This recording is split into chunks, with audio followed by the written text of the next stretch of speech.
आकाशवाणी भोपाल से प्रस्तुत है प्रादेशिक समाचार। नमस्कार, समाचारों के साथ मैं धारणा सचदेव। पूर्व राष्ट्रपति प्रणब मुखर्जी का आज अब से कुछ ही देर पहले अंतिम संस्कार कर दिया गया। सुरक्षित दूरी और कोविड संबंधी अन्य नियमों को देखते हुए पूर्व राष्ट्रपति का पार्थिव शरीर तोपगाड़ी की बजाय शव वाहन में ले जाया गया। इससे पहले आज राष्ट्रपति रामनाथ कोविंद, उपराष्ट्रपति एम वेंकैया नायडू, प्रधानमंत्री नरेंद्र मोदी, रक्षा मंत्री राजनाथ सिंह, लोकसभा अध्यक्ष ओम बिरला, कांग्रेस नेता राहुल गांधी और तीनों सेनाओं के प्रमुख और गणमान्य व्यक्तियों ने उन्हें पुष्पांजलि अर्पित की। केंद्रीय मंत्रिमंडल की बैठक में भी प्रणब मुखर्जी के निधन पर शोक व्यक्त किया गया। मंत्रिमंडल ने उनकी स्मृति में 2 मिनट का मौन रखा। मंत्रिमंडल के प्रस्ताव में कहा गया कि प्रणब मुखर्जी के निधन से देश ने एक प्रतिष्ठित राजनेता और उत्कृष्ट सांसद खो दिया है। सरकार ने पूर्व राष्ट्रपति के सम्मान में 7 दिन के राजकीय शोक की घोषणा की है। प्रदेश में कोरोना के 1,500 से अधिक मामले सामने आए हैं। अब राज्य में 13,000 से अधिक सक्रिय मामले हैं। वहीं 48,000 से ज्यादा लोग स्वस्थ हो चुके हैं। राजधानी भोपाल में आज 199 नए मामले सामने आए हैं, जिससे संक्रमितों की संख्या बढ़कर 11,000 के करीब पहुंच गई है। वहीं इंदौर में आज 258 नए मरीज मिलने से संक्रमितों की संख्या 13,500 के करीब हो गई है।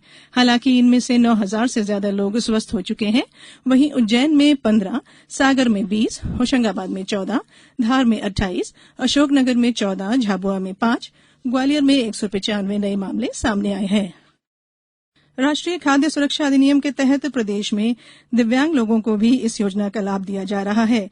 प्रमुख सचिव फैज अहमद किदवई द्वारा जारी आदेश के मुताबिक इस अधिनियम में प्राप्त सुविधाओं में वंचित रह गए दिव्यांगजन हितग्राहियों को 15 सितंबर तक विशेष अभियान चलाकर योजना का लाभ दिया जाएगा। आधिकारिक जानकारी के अनुसार राज्य के स्पर्श पोर्टल में 6,63,000 से अधिक दिव्यांगजन दर्ज हैं, जिनमें से 5,23,000 से अधिक दिव्यांगजनों को योजना का लाभ मिल रहा है। वहीं सरकार ने कोविड-19 के संक्रमण के चलते आगामी आदेश तक दिव्यांग शिक्षकों को विद्यालय में आने की छूट प्रदान की है। संसद का वर्षाकालीन सत्र 14 सितंबर को शुरू होगा और 1 अक्टूबर को संपन्न होगा। लोकसभा सचिवालय द्वारा जारी एक अधिसूचना में कहा गया है कि राष्ट्रपति रामनाथ कोविंद ने लोकसभा का सत्र इस महीने की 14 तारीख से 9 बजे बुलाने को कहा है। राज्यसभा भी इसी दिन लेकिन अलग वक्त पर बैठक करेगी। कोविड-19 महामारी की रोकथाम के दिशा निर्देशों को ध्यान में रखते हुए दोनों सदनों को अलग अलग समय पर बैठकें शुरू करने को कहा गया है। कोविड-19 की वजह से पहली बार किए जा रहे कई नए इंतजामों को पूरा करने के लिए तैयारियां पूरे जोरों पर हैं। इनमें सभी सांसदों की स्वास्थ्य जांच, लोकसभा और राज्यसभा की बैठकों का अलग अलग समय पर आयोजन करना तथा एक दूसरे के बीच दूरी बनाए रखने के नियम का पालन करने के लिए दीर्घायु तथा कक्षों का इस्तेमाल भी शामिल है। महिलाओं और बच्चों के पोषण स्तर की बेहतरी के उद्देश्य से आज से राष्ट्रीय पोषण माह की शुरुआत हो रही है। पोषण माह 2020 2 मुख्य उद्देश्यों पर आधारित है। पहला, अति कुपोषित बच्चों को चिन्हित और उनकी मॉनिटरिंग करना तथा दूसरा, किचन गार्डन को बढ़ावा देने के लिए पौधारोपण अभियान है। प्रदेश स्तर पर इस वर्ष पोषण माह के दौरान विभिन्न गतिविधियों का आयोजन किया जाएगा। गौरतलब है कि वर्ष 2018 में प्रधानमंत्री नरेंद्र मोदी ने पोषण अभियान को प्रारंभ किया था। इसका मुख्य उद्देश्य जन आंदोलन और जन भागीदारी से कुपोषण को मिटाना है। प्रदेश में आज अनंत चतुर्दशी का पर्व उत्साह से मनाया जा रहा है। इस अवसर पर घर घर विराजे गणेश की मूर्तियों का विसर्जन किया जा रहा है। राज्य सरकार ने भगवान गणेश की मूर्तियों को इकट्ठा करने के लिए वार्ड स्तर पर केंद्र बनाए हैं। राजधानी भोपाल में भी लोगों द्वारा अपने अपने घरों में ही विसर्जन किया जा रहा है। मुख्यमंत्री शिवराज सिंह चौहान ने भी आज अपने निवास पर पूरे विधि विधान से श्री गणेश की प्रतिमा का विसर्जन किया।